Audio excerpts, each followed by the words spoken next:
আজি এইটো ভিডিঅ'ত মই আপোনালোকক দেখুৱাম আপোনালোকৰ যদি আধাৰ কাৰ্ড নাই আধাৰ কাৰ্ড নোহোৱাকৈ আপোনালোকে এমপ্লয়মেণ্ট এক্সচেঞ্জৰ যোনখন চাৰ্টিফিকেট হয় সেই চাৰ্টিফিকেটখন কেনেকৈ বনাব পাৰিব। তো বন্ধু বান্ধৱীসকল আধাৰ কাৰ্ড নোহোৱাকৈ এমপ্লয়মেণ্ট এক্সচেঞ্জৰ চাৰ্টিফিকেটখন বনাবলৈ আপোনালোকে প্ৰথম যোনটো সেৱা সেতু ৱেবছাইট আছে সেই সেৱা সেতুলৈ যাব লাগিব। তো তাৰ কাৰণে আপোনালোকে নিজৰ মোবাইলতে ব্ৰাউজাৰ খুলি সাৰ্চ কৰিব সেৱা সেতু। তো সেৱা সেতু বুলি সাৰ্চ কৰাৰ লগে লগে আপোনালোকৰ সন্মুখত sewasetu.assam.gov.in বুলি আহি যাব। তো ইয়াত যোনটো সেৱা সেতু হোম বুলি যোনটো ৱেবছাইট আহিছে আপোনালোকে ইয়াতে ক্লিক কৰিব আৰু ইয়াতে ক্লিক কৰাৰ পিছত আপোনালোকৰ সন্মুখত পিছৰ পেজটো এনেদৰে আহিব। ইয়াত যোনটো লগইন এণ্ড ৰেজিষ্টাৰ যোনটো অপশ্যন আছে আপোনালোকে লগইন এণ্ড ৰেজিষ্টাৰ ক্লিক কৰিব আৰু লগইন এণ্ড ৰেজিষ্টাৰ ক্লিক কৰাৰ লগে লগে পিছৰ পেজটো আপোনালোকৰ সন্মুখত এনেদৰে আহিব। ইয়াত যোনটো আপোনালোকৰ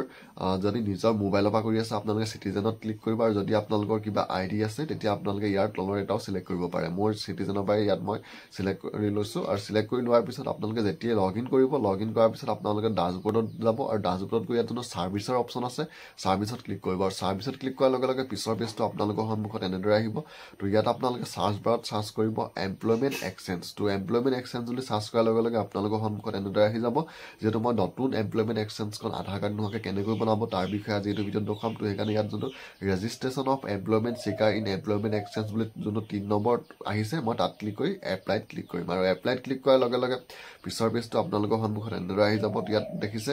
এপ্লাই উইথ আধাৰ আৰু এপ্লাই উইদাউট আধাৰ। তো মই যোনজন মানুহৰ কৰিছোঁ তেওঁ আধাৰ কাৰ্ডত দিয়া মোবাইল নাম্বাৰটো নাই কাৰণে মই ইয়াত এপ্লাই উইদাউট আধাৰ ক্লিক কৰিম আৰু এপ্লাই উইদাউট আধাৰ ক্লিক কৰাৰ লগে লগে পিছৰ পেজটো আপোনালোকৰ সন্মুখত এনেদৰে আহিব। তো ইয়াত আপোনালোকে প্ৰথম আপোনালোকৰ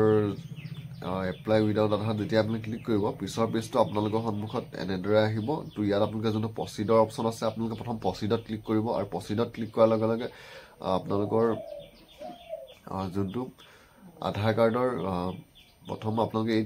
ডিক্লেৰেশ্যন ইয়াত টিক কৰি ল'ব আৰু টিক কৰি আপোনালোকে প্ৰচিডত ক্লিক কৰিব আৰু প্ৰচিডত ক্লিক কৰাৰ লগে লগে আপোনালোকৰ সন্মুখত এনেদৰে আপোনাৰ যোনখন এপ্লিকেশ্যন ফৰ্ম হয় সেই এপ্লিকেশ্যন ফৰ্মখন খোল খাই যাব। ইয়াত প্ৰথম আপোনাৰ যোনটো নাম হয় নামটো দিব, তাৰপৰা জেণ্ডাৰটো দিব, তাৰপৰা মোবাইল নাম্বাৰটো দি আপোনালোকে ইয়াত টিক কৰিব আৰু টিক কৰাৰ লগে লগে আপুনি যোনটো মোবাইল নাম্বাৰ দিয়ে তাত এটা OTP যাব আৰু সেই OTPটো দি আপোনালোকে ইয়াত ভেৰিফাই ক্লিক কৰিব আৰু ভেৰিফাই ক্লিক কৰাৰ পিছত আপোনালোকে ইয়াত ইমেইলত আপোনাৰ এটা ইমেইল আইডিও দিব লাগিব আৰু ইমেইল আইডিটো দিয়াৰ পিছত আপোনালোকে তলত আহিলে ফাদাৰ্ছ নেম, তাৰপিছত আহিলে আপোনালোকৰ মাদাৰ্ছ নেম, তাৰপিছত আহিলে আপোনালোকৰ ডেট অফ বাৰ্থ, তাৰপিছত আপোনালোকৰ কাষ্ট, এই সকলোবিলাক আপোনালোকে ইয়াত দিব লাগিব। তো এইবিলাক দি হোৱাৰ পিছত আপোনালোকে তললৈ যাব। তললৈ গৈ তলত সুধিছে আপোনালোকৰ ৱেডাৰ এক্স ছাৰ্ভিচমেন। ইয়াত আপোনালোকে যদি হয় ইয়েছত দিব আৰু যদি নহয় আপোনালোকে নোট দিব, মেৰিটেল ষ্টেটাছটো দিব লাগিব। তাৰপিছত আহিলে আইডেণ্টিফিকেশ্যন মাৰ্ক যদি থাকে আপোনালোকে দিব আৰু যদি নাথাকে ন' মাৰ্ক বুলি ইয়াত দি দিব আৰু তাৰপিছত হৈছে কাৰেণ্ট এমপ্লয়মেণ্ট ডিটেইলছ। তো ইয়াত যিহেতু মই আনএমপ্লয়ড দিম যে তেওঁ বৰ্তমান একো যিহেতু নকৰে। তো তাৰপিছত সুধিলে আপোনালোকৰ হাইটটো কিমান, তাৰপিছত সুধিলে ৱেইটটো কিমান। তো হাইট ৱেইট সকলোবিলাক ইয়াত দিব। তাৰপিছত are you difficulty able PWD যদি হয় ইয়েছত দিব আৰু যদি নহয় আপোনালোকে নোট দিব। তাৰপৰা ছেভ এণ্ড নেক্সটৰ যোনটো অপশ্যন আছে তাত ক্লিক কৰিব। ছেভ এণ্ড নেক্সট ক্লিক কৰাৰ পিছত আহিলে পাৰ্মানেণ্ট এড্ৰেছ। পাৰ্মানেণ্ট এড্ৰেছত আপোনালোকে নেম অফ দ্য হাউচ এপাৰ্টমেণ্টৰ নাম্বাৰটো দিব লাগিব, হাউচ নাম্বাৰটো দিব, বিল্ডিং নং দিব, তাৰপিছত এড্ৰেছত আপোনাৰ গাঁওখনৰ নামটো দিব, তাৰপিছত আহিলে ভিলেজ টাউন আপোনালোকৰ তাতো আকৌ গাঁওখনৰ নামটো দিব, পোষ্ট অফিচটো দিব লাগিব, তাৰপিছত আহিলে পুলিচ ষ্টেচন,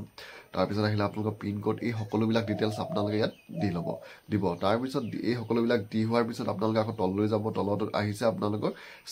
কমিউনিকেশ্যন এড্ৰেছ। যদি আপোনালোকৰ প্ৰেজেণ্ট এড্ৰেছ আৰু কমিউনিকেশ্যন এড্ৰেছটো একেই হয় তেতিয়া আপোনালোকে ইয়াত ইয়েছত ক্লিক কৰিব আৰু ইয়েছত ক্লিক কৰাৰ লগে লগে ওপৰৰ যোনখিনি ডিটেইলছ দিছিলে সেই ডিটেইলছখিনি তললৈ অট'মেটিক আহি যাব আৰু যদি এই ডিটেইলছটো বেলেগ হয় তেতিয়া আপোনালোকে ইয়াত নোট ক্লিক কৰি আপোনালোকে নতুনকৈ ডিটেইলছখিনি ইয়াত দিব পাৰিব। মোৰ যিহেতু একেই মই সেইকাৰণে ইয়েছত দিম আৰু ইয়েছত ক্লিক কৰাৰ পিছত আকৌ নেক্সট ক্লিক কৰিম। নেক্সট ক্লিক কৰাৰ পিছত আহিলে এডুকেশ্যন কোৱালিফিকেশ্যন। তো মই যোনজন মানুহৰ কৰি আছোঁ তেওঁ হায়েষ্ট এডুকেশ্যন কোৱালিফিকেশ্যনটো হ'ল গ্ৰেজুৱেশ্যনটো, সেইকাৰণে মই ইয়াত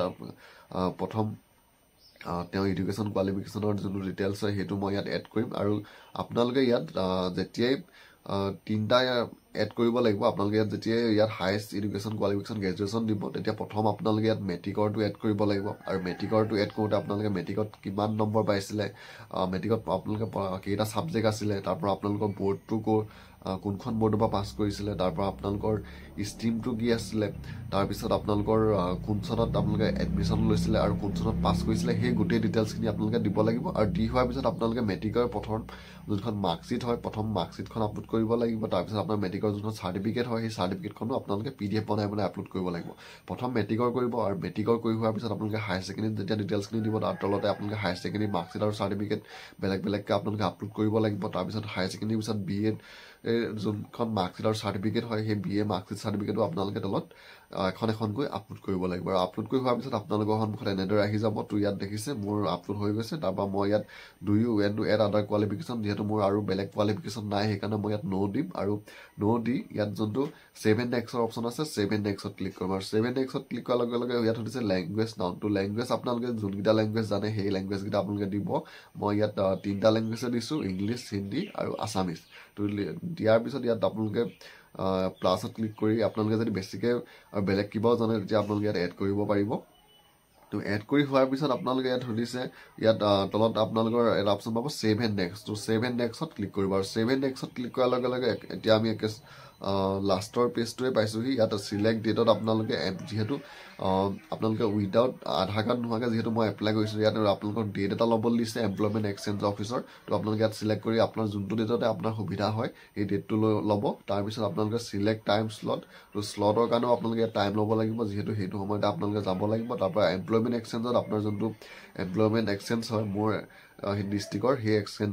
অফিচটো আপোনালোকে চিলেক্ট কৰিব আৰু চিলেক্ট কৰি চিক এবিলিটিৰ যোনটো অপশ্যন আছে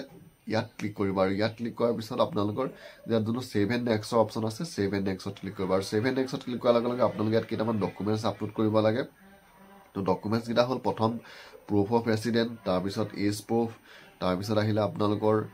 কপি অফ কাষ্ট চাৰ্টিফিকেট তাৰপিছত আপোনালোকৰ পাছপৰ্ট চাইজ ফটো তাৰপৰা ছিগনেচাৰ এইকেইটা ডকুমেণ্টছ আপোনালোকে আপলোড কৰিব লাগিব আৰু আপলোড কৰি হোৱাৰ পিছত আপোনালোকে ইয়াত যোনটো আই হিয়াৰ বাই ডিক্লেয়াৰ অপশ্যন আছে ইয়াত ক্লিক কৰিব আৰু ইয়াত ক্লিক কৰি ইয়াত যোনটো ছেভ এণ্ড নেক্সটৰ অপশ্যন আছে ছেভ এণ্ড নেক্সটত ক্লিক কৰিব আৰু ছেভ এণ্ড নেক্সটত ক্লিক কৰাৰ লগে লগে আপোনাৰ যোনখন এমপ্লয়মেণ্ট এক্সচেঞ্জৰ